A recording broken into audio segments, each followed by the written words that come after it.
No sexto episódio da terceira temporada de Black Mirror, o Odiados pela Nação, uma série de mortes misteriosas e inexplicáveis desperta a atenção de detetives. A investigação revela uma ligação surpreendente entre as vítimas. Todas foram alvo, de alguma maneira, de hostilidade online. Não tô falando nem o que é que elas fizeram, tá? Mas o fato é que elas foram alvo, de hostilidade na rede. À medida que a trama se desenrola, aí a gente descobre um plano muito sinistro que envolve abelhas robóticas e o uso distorcido das redes sociais. Antes de falar sobre o episódio, cogita aqui em algum momento deixar um like e se inscrever no canal, tá? Eu sei que os textos, eles estão rebuscados, assim, com Black Mirror e também outros textos, mas me dá um pouquinho da tua atenção, que eu acho que vai valer a pena. E se você gostar de alguma coisa em algum momento aqui, se aprender alguma coisa, seja lá o que for, então me retribui, seja um like, seja a inscrição, enfim. Muito obrigado, vamos lá ao que interessa.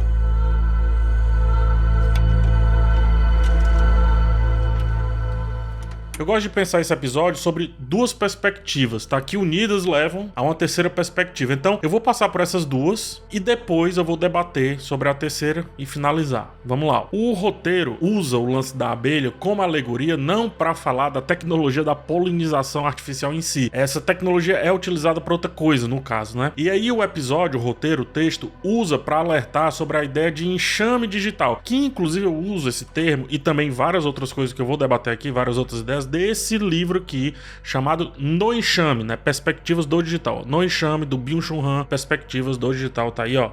Você dá uma olhadinha nele, tá? A partir disso, dessa ideia do enxame digital, a gente consegue ver discutido aqui o distanciamento social que as pessoas têm quando passam a fazer parte de uma massa, ou seja, quando passam a fazer parte de um coro. O exemplo da professora aqui no episódio é perfeito, porque ela leciona para o ensino infantil e, assim, pelo menos eu julgo que nesse ofício ela tenha que tratar de assuntos como empatia, respeito, senso de coletividade, etc. Porém, ela mesma perde a noção desses temas, sobretudo do respeito, que é o que eu vou falar nessa primeira perspectiva, quando passa a fazer parte de um enxame a favor de detonar a imagem lá da escritora que falou mal daquilo que ela acreditava e etc. Enfim, podemos ver a atitude da professora por dois lados. O lado número um é que ela acredita tanto naquilo que ela tem como meta que o contrário, ou seja, o oposto daquilo que ela acredita, ela pensa que deva ser excluído, que deva haver uma exclusão de quem acredita diferente do que ela crê,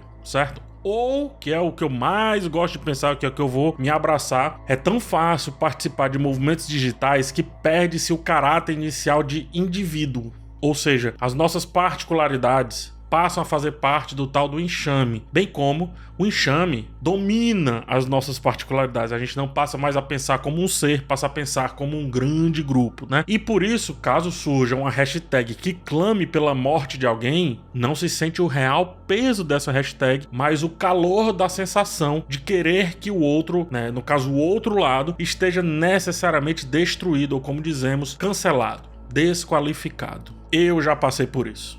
Eu já passei por isso. Por isso que eu digo que não é que a professora é má, é que o enxame a leva a pensar, a identificar a realidade dessa forma. Eu já passei por isso. Dá um exemplo, tá? Essa bandeira aqui é do Fortaleza, que é o time que eu torço, Fortaleza Esporte Clube. A Fortaleza tinha um goleiro chamado Deola. E o Deola, ele, enfim, foi um goleiro que entregou alguns campeonatos. E num determinado campeonato, não lembro qual, salvo engano, Nordeste ou Copa do Brasil, ele teve que bater um pênalti, porque todos os jogadores bateram o pênalti, e aí chegou a vez do goleiro bater pênalti na disputa final. E o Deola perdeu o pênalti assim de uma maneira absurda, isolou a bola, enquanto que o goleiro do time oposto fez o gol, Eu fiquei revoltado com o Deola e fui para as redes sociais, assim, destruir a reputação do Deola. Não tô dizendo se o Deola merece ou não, eu tô falando sobre a minha forma como eu agi naquele momento, que foi um momento de rompante e um momento para defender algo que eu acreditava muito, que é, no caso, esse time aqui, que é, no caso, esse negócio chamado futebol. O que eu quero dizer com essa anedota, Que isso acontece porque havia um distanciamento meu para com o Deola, como se o Deola fosse uma imagem, uma representação, outra coisa. Provavelmente na frente do Deola eu não falaria do jeito que eu falei, tampouco até contrário ao Deola, eu ia dizer, puta Deola, ô macho. Então, esse distanciamento que o digital dá proporciona essa ideia de rompimento entre o público e o privado. A gente invade os espaços, mesmo distantes, e executamos ações sem a empatia necessária para entender o que está sendo dito. De novo, raiva do Deola. Assim como deve ser genuíno o lance da professora para com a escritora lá, mas é sobre esse distanciamento que eu quero ver. Ó, usando novamente o episódio, tá? O responsável pelas mortes controla as abelhas à distância. Ele em si não mata, mas fica de longe controlando diversas ações ali, tanto das mortes quanto do enxame em si. Assim como o enxame, as pessoas que usam a hashtag, né, Death2, elas também ficam guardando certa distância, como eu também guardei uma distância do Deola, o que me fez tratá-lo da maneira que eu tratei nas redes sociais. Curiosidade aqui, tá? Quando vão falar com a professora, ela parece inerte a tudo, ou seja, lá no fundo, em algum lugar aqui nesse íntimo dela, ela gostou da morte da escritora, mesmo que ache a hashtag apenas uma brincadeira. Sendo assim, o rei do enxame, o hacker, né, a rainha dessa colônia, utilizou sentimentos extremamente íntimos de alguém e os tornou públicos, sem que afetasse o caráter daquele indivíduo, já que esse caráter foi misturado a uma massa, né, foi misturado a um todo. Imagina se pegam lá meus tweets com relação ao Deola e fazem disso um movimento para contra ele. Poderia. E eu poderia virar rei desse enxame, mesmo que eu não quisesse tanto. Como digitamos e não mais falamos apenas, ou seja, em vez de chegar perto da pessoa e dizer assim, eu quero a sua morte, o que tornaria ali uma sensação super diferente, né? A sensação de querer ou não a morte do outro vira algo bobo. Vira algo banal, algo meio sem forma definida. Em alguns casos, como diz a professora, parece apenas uma brincadeira da galera, uma brincadeira do enxame. Então essa é a primeira perspectiva que eu quero discutir a partir do episódio Odiados pela Nação. No enxame, perdemos o respeito pelo outro, pois é fácil proferir, isto é, falar atrocidades sem que elas pareçam o que realmente são. A palavra mágica aqui é respeito. A proximidade, a queda do conceito de privacidade nos faz perder respeito. Não escrevemos à mão, por exemplo, né? Ou falamos na cara, como eu disse. E isso poderia ser um filtro, então, sem esse filtro de ter que entregar o dito para uma pessoa, ficamos cada vez mais distantes delas. Ficamos então distantes, né? De longe, afastados. É tanto que quando se vira uma abelha digital, digamos assim, o seu rosto público pode não ir anexa à opinião, anexo, melhor dizendo, à opinião. Você pode criar apenas uma imagem projetada de si, que pode ser o pior de si ou que você julga o melhor de si, que às vezes, em alguns casos, é o pior, inclusive. O que facilita, nesse caso, mais ainda a ideia de destruir o outro, sem parecer que esse destruir está indo para além das vias de fato.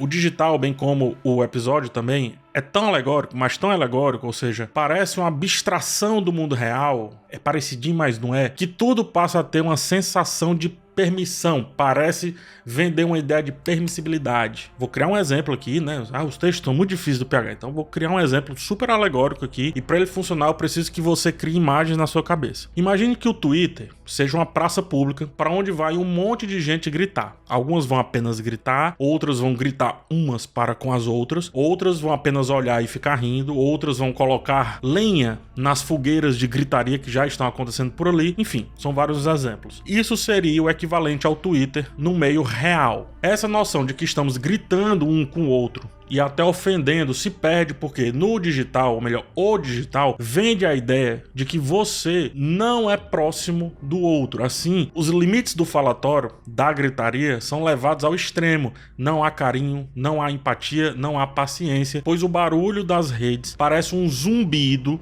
totalmente confuso dessa grande praça aí, né, que eu trouxe agora, só que não mais real e agora digital. E como é digital, ou seja, virtual, não pode se chegar às vias de fato. É tanta gritaria, é tanta coisa acontecendo ao mesmo tempo que não se constrói uma pauta sequer. Uma pauta não parece terminar, parece nunca ter fim. Não há diálogo propriamente dito. E mesmo que dois estejam dialogando tranquilamente em meio a esse caos, como é o da praça, um terceiro pode se meter e transformar o que era algo tranquilo, sei lá, aceitável, em uma nova gritaria. O enxame gera, e aí voltando para o episódio, esse zumbido, né? Esse som indecifrável, nada uníssono, ou seja, não parece um som só, parece vários sons ao mesmo tempo, nada agradável também, diga-se de passagem, porque no episódio ele é vendido inclusive como assustador. O som das abelhas chegando para matar as pessoas é usado como o ápice do suspense aqui no episódio. As abelhas, com alvos bem definidos, se unem em um corpo só, para conseguir que pelo menos uma passe as barreiras colocadas, né, vença os obstáculos e detone e cancele a vítima da vez. Depois, as abelhas voltam para um estado de certa paz ou de tranquilidade, uma certa normalidade, e ficam ali à espera da próxima vítima. Ou, no caso das redes sociais, à espera do próximo hype. Quando o sujeito decide ir para uma praça, tentar ser voz naquilo tudo, ele tá deixando o seu lado privado, entenda isso muito bem, e se expondo, ou seja, se tornando público. Porém, as redes sociais não têm muros. Você não sai de um lugar e vai para o outro. O fato de estar lá já te tornou público. Ou seja, são uma praça sem rosto e corpo sendo usados ali. Então, não existe o conceito de privado no digital. É criado, portanto, mais distanciamento entre do outro. E isso se conecta com a perspectiva anterior. Há cada vez menos respeito. Ora, quem mandou a escritora escrever, agora ela vai ouvir. Não é isso mais ou menos que falam, né? Ou seja, se ela falou, se ela tornou aquilo público, ela deve arcar com as consequências de todos os públicos, sendo que todo mundo está transformando a sua vida em algo público e pode passar por isso também. Então, enquanto ela apenas estava ouvindo, até que ia, mas só que aí isso levou à sua morte, né? Precisou chegar às vias de fato, que pode representar em termos alegóricos a morte da carreira de alguém ou até das ideias que poderiam ser, de alguma maneira, refeitas, desculpadas, reorganizadas, enfim, né? Poderiam virar outras ideias. Percebe que nunca foi, deixa de ser, melhor dizendo, sobre a ideia da moça, da escritora, da mulher, e passa a ser, no caso, sobre ela, a indivídua, né? O indivíduo, aquela pessoa, e por isso ela precisa ser destruída. Se hoje não há mais uma escolha de resguardar a sua imagem, quer dizer, que tem, mas aí você será um sujeito fora do mundo, né? Como hoje não há mais essa escolha de guardar a sua imagem, até porque qualquer imagem que se coloca na rede social se torna pública, não há mais, ou decaiu bastante, o conceito de privacidade plena. A privacidade é sacrificada em favor da comunicação instantânea, em favor da gritaria dessa praça pública, a partir do que um dia foi a ideia de simplesmente trocar informações. Compartilhamos detalhes de nossas vidas pessoais, rasgamos voluntariamente o véu do privado e nos transformamos em público. E a partir disso, empresas, governo ou os próprios usuários do enxame se utilizam disso a fim de causar uma generalizada erosão da privacidade, da vida privada. Nada mais é privado, tudo é público, absolutamente tudo, então vamos usar a nosso prazer. Só de saber como pensamos já é o suficiente para nos colocar em um enxame, mesmo que a gente não perceba. Então, em resumo, quanto mais públicos, mais afeitos estamos a virar massa, a virar uma coisa só. O que aí me leva ao terceiro e último ponto aqui dessa resenha, tá? Eu falei de respeito, falei de privacidade e agora chega ao ponto final, que é a instantaneidade, fundamental.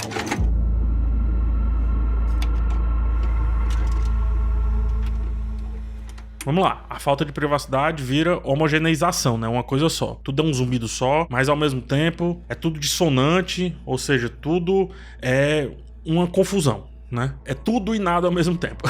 Somos influenciados constantemente por opiniões dos outros, sem pensar nesse outro. Porque se estamos com o sentimento de pertencimento, nada mais parece que vale a pena ser questionado. Ora, a gente pertence àquilo, logo não vamos questionar, porque senão a gente não vai mais pertencer. Nesse caso, o outro é quem gera esse hype e às vezes nem tem rosto também. O outro é aquele que consegue identificar o grande zumbido e usar para algo pessoal, geralmente, e a partir disso passa a ser um definidor do hype que consegue guiar o zumbido das abelhas para uma certa homogeneidade, ou seja, para uma coisa só. Por exemplo, Casey Neistat, né? Querendo ou não, ele fez isso lá e transformou o YouTube num grande daily vlog. Todo mundo fazia daily vlog. Mas para um exemplo mais brasileiro, acredito que mais palpável para todo mundo, vamos falar do Cazé, né? O Casimiro. Um gênio da comunicação digital, não é uma crítica a ele, tá? Ele se fez relevante aí no mundo digital a partir, dentre outras muitas qualidades, dos seus reacts. Vídeos reagindo a outros vídeos. Dessa forma, querendo ou não, ele criou um hype tão forte que, a preço de hoje, caso o criador de conteúdo queira parecer relevante para um enxame, usará esse modo para se comunicar. Esse foi apenas um exemplo, mas existe, mais do que a criação de uma grande tendência de comunicação, como é o caso do Cazé, existe uma banalização do hype, ou seja, uma instantaneidade das coisas, das discussões, dos assuntos e inclusive dos formatos como eu trouxe agora. É frequente ver a mensagem assim no Twitter, qual é a treta de hoje, né? Qual é a treta do dia? E essa treta também é definida para que o enxame se alimente, saia daquele estado de inércia, né, de sonolência, que o episódio inclusive mostra aqui com relação às abelhas, e começa a agir novamente, que é, como o episódio também mostra, matar a próxima pessoa. A banalização do hype é tamanha que uma causa política é menos relevante em um dia específico aqui no episódio do que o que uma moça fez, que era fingir estar urinando em uma estátua. Repito, fingir estar urinando em uma estátua. O hype, ele então não se faz de peso social, não se faz de peso coletivo. O hype em si é a comoção e por isso as pessoas o seguem fazendo parte do enxame, mesmo que não seja a partir de um assunto que deveria ser socialmente relevante, como é o caso da moça que eu já falei. Preferiram matá-la do que o político abjeto, né? Então não há formação de opinião, é isso que tem que ser entendido. Quando se há a participação no enxame, necessariamente não é uma formação de opinião. O enxame trabalha para colmeia, sem nem saber o porquê direito disso. Ele apenas reproduz e fim. É por isso que a privacidade é uma condição necessária para um discurso público realmente necessário, realmente profundo, realmente útil. Por quê? Em uma sociedade onde as opiniões são formadas e compartilhadas instantaneamente, como se fosse um macarrão ali, né? Tudo se perde muito rápido. É tudo muito apressado, porque a partir das 17 horas, como o episódio mostra, uma nova discussão, um novo hype será gerado. Uma nova pessoa deverá morrer, sem tempo de maturação nenhuma da discussão, e aí ela não consegue se tornar válida. O discurso público se tornará volátil e inconstante, como mostrou o episódio, e por isso inútil. Um exemplo, vai que aquela estátua realmente era sobre algo ruim, mas não teve tempo de ser discutido isso. Próximo, né? A pessoa já morreu, não há mais nada o que fazer. Os cancelados não são descancelados, nunca. Eu nunca vi isso.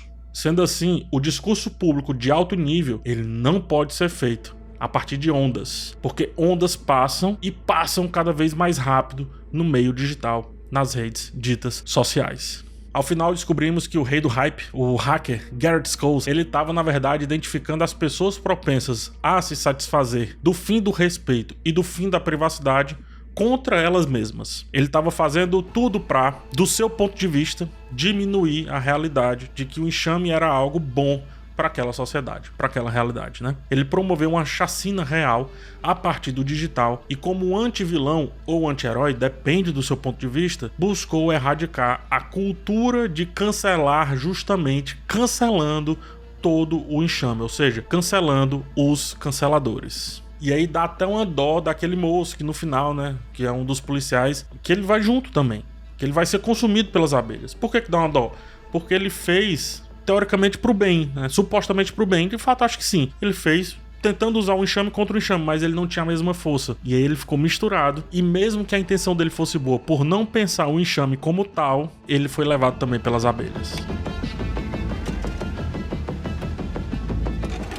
Quando algumas espécies de abelhas ferroam, caso o ferrão fique preso na pele do ferroado, elas morrem com o abdômen rasgado quando tentam se desprender. No dito popular, é o velho quem com ferro fere, com fogo será ferido, né? O problema é que quem decidiu tudo isso, e aqui acho que o ponto de convergência de todas as ideias, se utilizou da falta de respeito, da falta de privacidade, enfim, de vários outros temas que eu trouxe, para si. Foi uma pessoa só que se satisfez de tudo. Mesmo que hajam enxames, os grandes movimentos, as grandes ideias, os grandes acontecimentos, grandes atrocidades também podem estar satisfazendo o conceito e o ponto de vista de apenas um indivíduo. E aqui eu afirmo, se você está em um enxame, necessariamente há uma abelha rainha.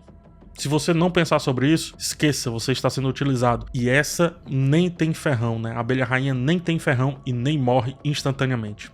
Dura vários anos. Reproduz até que não sirva mais e aí vem a outra para seu lugar.